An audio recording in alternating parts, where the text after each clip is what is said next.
আল্লাহ নবী হাদিসে ইরশাদ করেছেন, মা মিন মুসলিমিন, কোন মুসলমান ব্যক্তি ইয়াতাওয়াজ্জাউ বা ইয়াতাওয়াদ্দাউ, সে উযু করে, ফায়ুহসিনুল ওযুআ,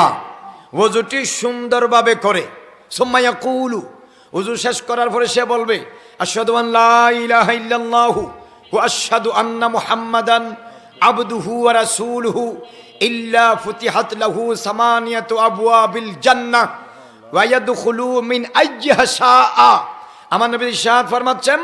কোন বান্দা অথবা বান্দিনী সঠিকভাবে সুন্দরভাবে প্রপারলি অ্যাজ এ সিস্টেম সে উযু করার পরে সে যদি এই দোয়া পড়ে, আশহাদু আন লা ইলাহা ইল্লাল্লাহু ওয়া আশহাদু আন্না মুহাম্মাদান আবদুহু ওয়া রাসূলুহু যদি পড়ে, কিয়ামতের দিন আল্লাহ জাল্লা মাজদুহু আম্মা নওয়ালুহু জাল্লা শানুহু আজ্জা ইসমুহু ওই বান্দাকে ডেকে বলবে, 8টি বেহেশতের যে কোনো দরজা দিয়ে তুমি ঢুকে যাও। বড় করে বলুন সুবহানাল্লাহ।